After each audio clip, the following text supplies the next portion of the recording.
Hello, Chief Meteorologist Jason Nappi here, tracking the tornado threat, severe thunderstorm threat, threat for hail, all of that in the forecast today. Let's get right into it right now on the maps here. So thank you for joining. Thank you for being here.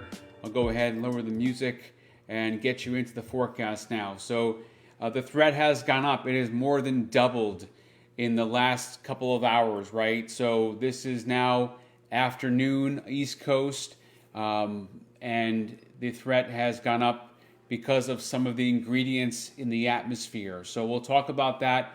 I want to show you this now and really get you ready for the next few hours. The National Weather Service has just put out discussion about this, so we'll get into that too. But it is a threat for up to an EF2 tornado, so 115 mile per hour wind. It would be brief, but it would be certainly a lot of damage to anyone that would see that threat. So let's talk about it now in more detail. Let's get into it here, and I'm happy to answer questions as I go along here, and we'll do it. We'll go through it one at a time. Okay, so here's a look at Maine and New Hampshire where I focus, but I'll go all the way down to New Jersey today for this event. So what you see here. Let me change this over to a black shade so we can see it a little bit clearer. So what you're seeing here is this is just the basic threat, okay? I call it like the overall threat. So forget what the what this over here. Let's just focus in on the numbers. So the National Weather Service has a level 1 to a level 2. Level 2s do happen in Maine and New Hampshire. They are somewhat rare, but this is the overall threat for severe thunderstorms today. Level 2 out of 5. So 5 is the highest, 1's the lowest. So level 2, Farmington, Skowhegan, Clinton, Waterville, okay, Augusta, Norway, Lewiston, Freiburg, Conway, New Hampshire, Rochester, New Hampshire, Portland, you were in that threat. This extreme southern coast is less of a threat. Okay, we'll see what the marine layer does there. But really here, the focus of this live broadcast is even more so is the tornado threat and the wind too. Okay, and the wind threat. Those are the greatest threats here, right? Wind is the greatest threat. Tornado, though, at 5 to 9% is relatively high for Maine and New Hampshire, northern New England. Okay, so, and if you're watching, feel free, give me the comments, and I'll get back to them. I'm trying to keep up with the comments here. I see some comments coming in, so I will periodically go and answer questions. So put them in the comments. Okay, so let's talk about the threat here. So, people have been joking around about how Maine averages 1 to 2 tornadoes a year. It's not going to happen at 2% or 4%. Now it's 5 to 9%. So the threat has more than doubled, okay? And in some places, tripled or so, right? So the threat here goes up this afternoon, and I'll bring up the satellite picture and show you. Let's see, where's the satellite picture? So you've got some sunshine breaking out. You're also going to have the dew point, the measure of moisture in the atmosphere, is surging, okay, into the mid-60s here. So the threat zone the highest is going to be where you get enough spin in the atmosphere, but also where you've got some sunshine here. So that is why, right, you got this sliver here, okay. The Weather Service has that area up to a 5 to 9% threat for a tornado, okay. You've got a summertime air mass in place, and you've got a cold front coming in from the west that's going to provide enough lift, okay, and there's going to be a little wave coming across the atmosphere here, the weather highway, that's going to cause enough spin that, and I'll show you that here, we can see it in more detail. Let me bring up this map here, okay. So this is one little kind of cheat code for looking where there's going to be wind damage or tornadoes. So you look to see on the wind forecast, this is the models, I'm pulling the curtain back here. This is 5 o'clock in the afternoon, and look what you have here. You got these little kind of spikes. Here's a bigger one here around Freiburg of where the wind that's up around 58 or 60 miles an hour. Now, don't take this as it's going to happen exactly this way, but as the front comes through and there's enough lift and there's enough instability, okay, you've got an area there where there could certainly be a brief spin up, a brief tornado, okay, where the wind is going to jump up to 58, 60, 62, or 64 miles an hour. You're starting to get up around tornado parameters there, right? And at the very least, you could see some wind damage, okay? So that's something to look at here on the modeling going forward here. And it'll be over by, this is 7 o'clock. It's over at 7, 8 o'clock, it's over. But really, it's between 2 o'clock and even more so around 4 to 7. That's really between 4 and 7 o'clock here, okay? And especially the southwest interior. Now, the Weather Service is going to cover themselves right here. And I'll show you on the tornado. And it's really anywhere in here, right, where this could happen. But especially in the southwest interior of Maine, okay? Especially. And I'll bring up right now the live radar so you can see this here on WeatherWise. So what you have here is the threat zone discussion from the Weather Service. So they have 85 to 115 mile an hour peak tornado intensity. That means not everyone's going to see that, but that would be the worst it can be. Now, I will tell you, living in Oklahoma for a month, that and seeing what happened in Kansas a couple nights ago, there was hail that was up to teacup size when it wasn't supposed to be that big. Now, it's a whole different environment in Oklahoma and in Kansas, but still, the Weather Service has 85 to 115. I agree, that's up to EF2 tornado potential, okay? That's as high as it's going to get. I don't see EF3 would be shockingly high. So low end EF2, which is still an incredible amount of wind potential damage. Now the wind gusts be 55 to 70. That would be from a wind damage situation, so not from a tornado. So there's a difference here. That would be more like a straight line wind, okay? Hail size 1 inch to 1.75. So you're getting up around golf ball size hail there, okay, which will certainly do damage to some property and to some crops, okay? And that threat zone, let me zoom back in. You see that here. The threat goes north of Bangor, Augusta, Paris, Portland, and they now have included the southern coast outside of Kennebunkport, really. Outside of, Saco is basically on there too. But so from Old Orchard Beach wrapping around just outside of Kennebunkport. So Cape Porpoise not in it, Goose Rock's not in it, okay, but it's pretty much from Lincoln all the way in Lincoln. You have this area and that's probably where a watch is going to come up here. We'll see. We'll see if they put up a watch. I would expect a severe thunderstorm watch and even a tornado watch probably coming up here pretty soon. So this goes all the way down to Wilmington in Delaware, Philadelphia, and a portion of Maryland there too. Okay, Poughkeepsie, Bridgeport, Connecticut. Okay, you're in that area where these storms are going to come in from the west with the front and a little wave of energy, and it's going to spark showers and thunderstorms. Okay, and they're going to be supercells. There will be a bunch of supercells. Let me show you that here. Where is that? Okay, right here. So here's a look at what the radar is, a good idea of what it's going to look like at 3 o'clock in the afternoon. Okay, so right here, you've got your supercells up in the western mountains, into the western foothills, in the southwest interior, eventually moving the Carabasset Valley, over towards the greens and whites, okay, back in New Hampshire, okay. That's at 3 o'clock. Now, here's 4 o'clock. Here you go. Here's a potential supercell west of Millinocket, another potential supercell. Now, not all this is going to verify, but you get the idea. There will be supercell thunderstorms firing between 2, 3, 4, this is now 5 o'clock, okay? Now, not all of these are going to reach the level for potential for a tornado or for damaging wind or for hail, but especially from around Bangor heading south and west here. This broken line here is really what you have to watch out for, okay?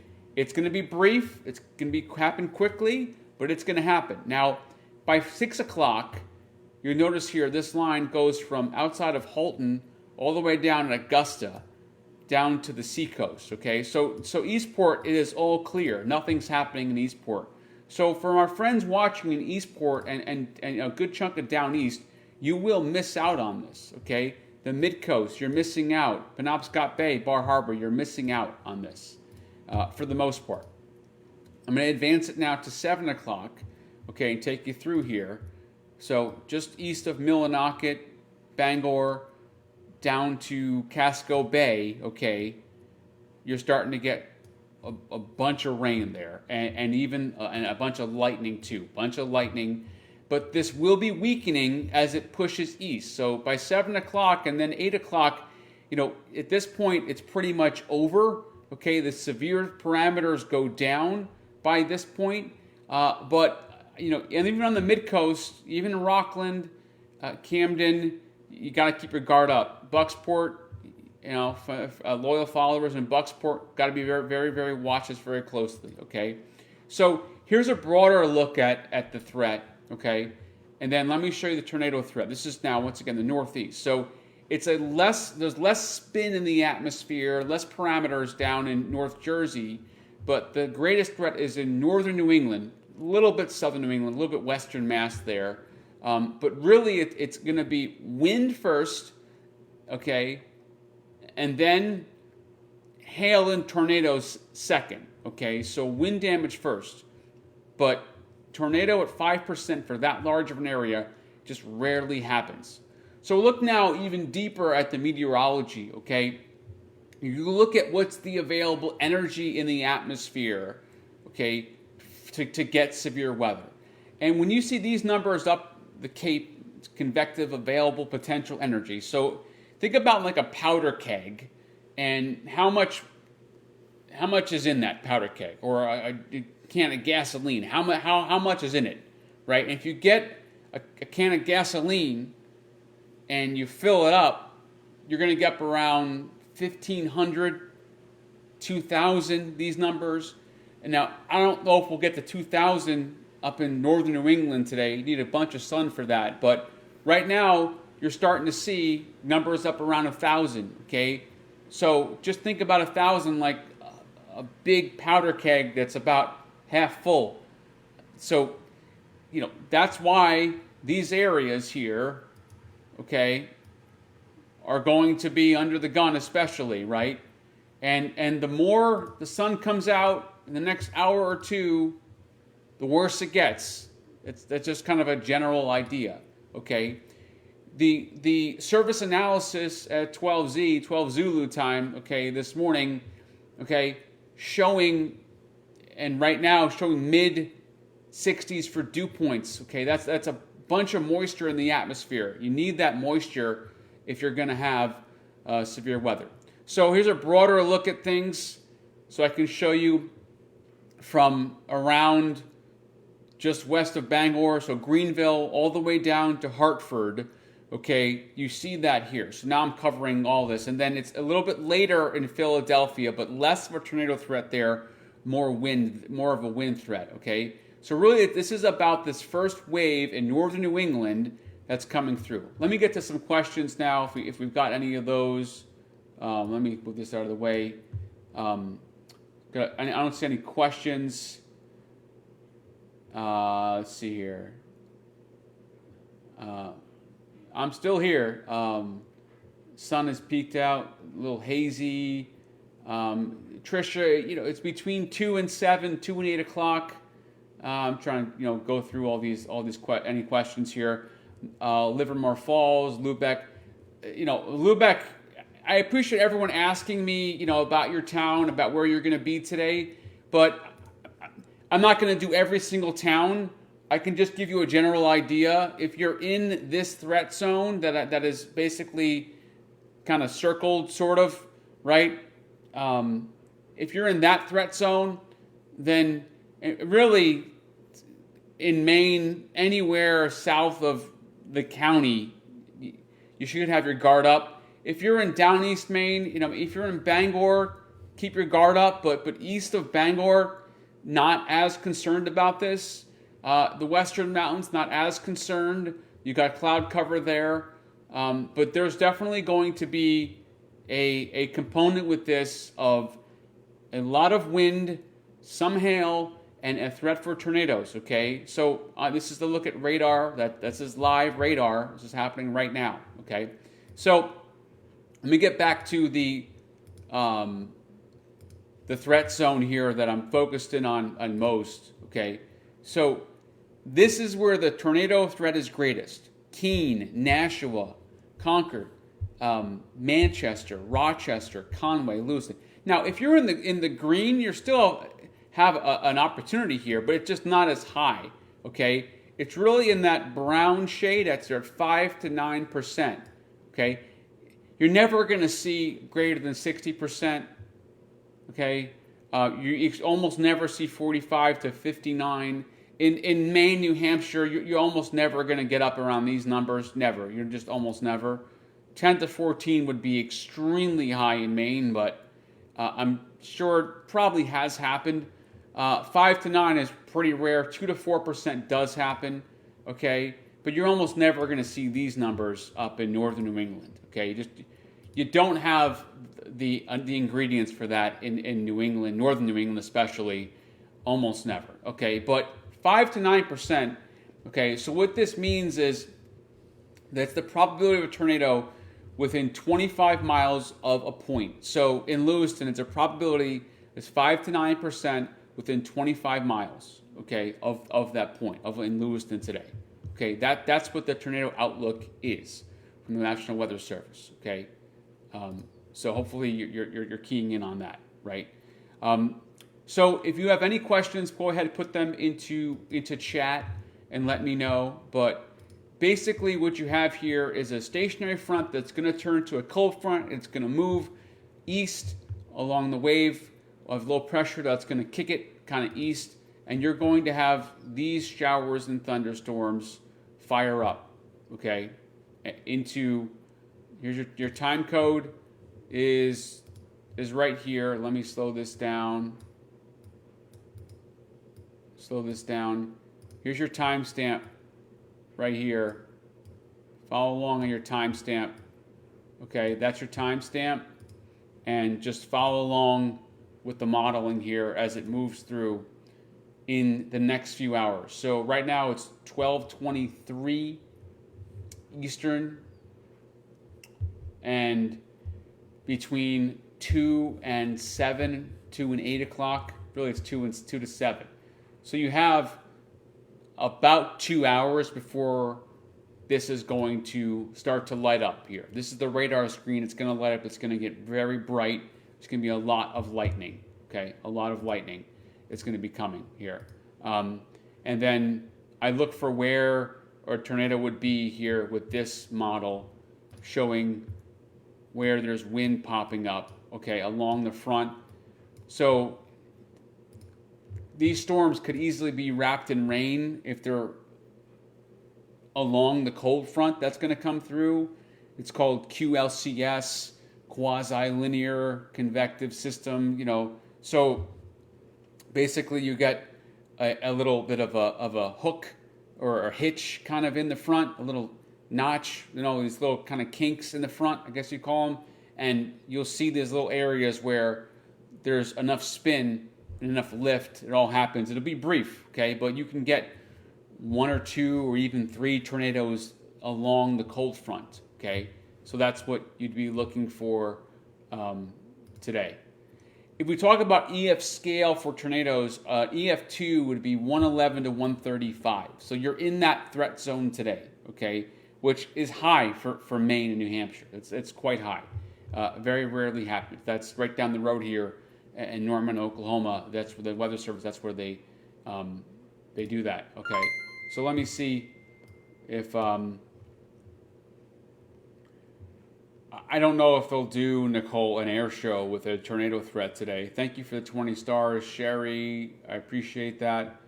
Elliott, Maine. Yes, Elliott, Maine is in the threat zone. Sunny in Sanford. That's the concern, Linda, is it's sunny in Sanford, so that's a problem, Not much sun in the foothills. Thank you, Connor. The threat for Nashua is high. Old Orchard Beach, Livermore Falls, yes, all those places. Give it time. I'm not sure what Sarah's referring to there. Yeah, I mean, I just find it hard to believe that they're gonna do any shows with this threat for severe weather. But people have the free will. It's a free country to do what they want. But I just wanted to get you ready for this. I will be happy to go live again in a couple hours when the storms start firing. Right now they're really over towards the Catskills. They're coming through eastern side of the Catskills there, and eventually getting to Poughkeepsie in New York. But so I'm happy to jump back on and do a live show when the storms start firing. If tornado warnings start firing up, which I kind of feel like they're going to today, I'm happy to jump back on. But I wanted to give you an update on the storm threat. I've gone through, I think, all the graphics today to show you that. Can't forget about the wind threat today, too. The wind threat is 15 to 29% for damaging severe wind, okay? So the wind gusts are going to be, as I said, wind gusts are going to be up to 70 miles an hour today, okay? So got to watch that very closely. But yeah, so the atmosphere is juicy. The storms are going to be coming through. Radar is going to light up in the next few hours. So I'll come back on anytime the warnings pop up and have at least the radar on. But I'll probably be standing here doing it coverage wall to wall from probably around 2 or 3 o'clock until about 7. I'll probably be live for about 3 or 4 hours, depending on what actually happens. But so that's the forecast. That's the update. Washington County. You're talking about Maine? Then not worried, Brooke, in Washington County. I'm not really worried about that. Down east doesn't look as bad. The risk is high in Exeter, Diane. Air show's happening now. Okay, well, hopefully they'll get it in. Hopefully it's over by the time 2 o'clock rolls around, 3 o'clock. Freiburg. Yeah, Freiburg, I'd be concerned in Freiburg, concerned in Portland. I'd be concerned in all those places. Okay? I mean, this you're in this threat zone. You see where this kind of, I don't know, I call it an outline. Anyone here from Lincoln all the way down, Farmington, Gray, Sebago, Leamington, Newfield, Porter, Bethel, Rumford, Farmington, Jay, Redfield, Augusta, West Gardner. I don't know if you meant Washington County or Washington, Maine, but either way, Washington, Maine, yes. Washington County, no. Skowhegan, Etna, Pittsfield. This is all western foothills. Southwest interior, capital, region, Augusta. You're under the gun. All the way down southern coast, southwest interior, southern New Hampshire, Lakes region, western Mass, central Mass, Hartford. Okay, these storms are going to fire. Okay, they're going to fire. Washington County and Princeton. So I'm not worried, Brooke, in Washington County. Kennebunk, Wells, New Gloucester, yes. All those places. So look, I'm not telling you not to go outside. I'm not telling you to freak out, to panic. I'm not telling you to worry about, too much about things. Okay? I'm not telling you any of that stuff. Just be weather aware from 2 o'clock until 7, 8 o'clock. Okay? And that's it. And look, the sky gets dark, there's a lot of lightning, just go indoors. And if the wind picks up, make sure you're in the most interior portion of your home, okay? You need to be in the basement. Fortunately, in northern New England, you got a lot of those. But if you're not in a basement, if your home doesn't have a basement, if you live in a mobile home, get to a friend's house with a basement, get to an interior portion of a sturdy structure, okay, if you should get a tornado warning on your phone, okay? If that pops up on your phone, you have the alerts turned on, you got to get to the centermost portion of your home, okay? And basement would be great, okay? If the wind gets to 100 miles an hour, get to the basement. So I'll come back in and we'll check in a couple hours, and we will talk more about the threat for tornadoes. I thank you so much for watching and being here, and I hope you have a great rest of your day. And be safe, please. Please be safe. Just kind of run through the forecast here briefly, just to show you before I let you go the live cameras and my forecast the next 10 days. You see that here in the mountains before I jump out of here. But yeah, those are live cameras. I'm happy to pull those up in a little while. But after today, it gets very clear. Tomorrow there'll be rain tomorrow. No severe weather tomorrow, just plain rain tomorrow. And then Monday, it's going to get dry, which is not great for the drought, but it's going to get dry. So once again, I thank you so much for being here, and have a great rest of your day. I will check back in with you and leave your comments and questions, and I'll check back in with you probably after 2 o'clock here Eastern time, and we'll do another update then. Thank you.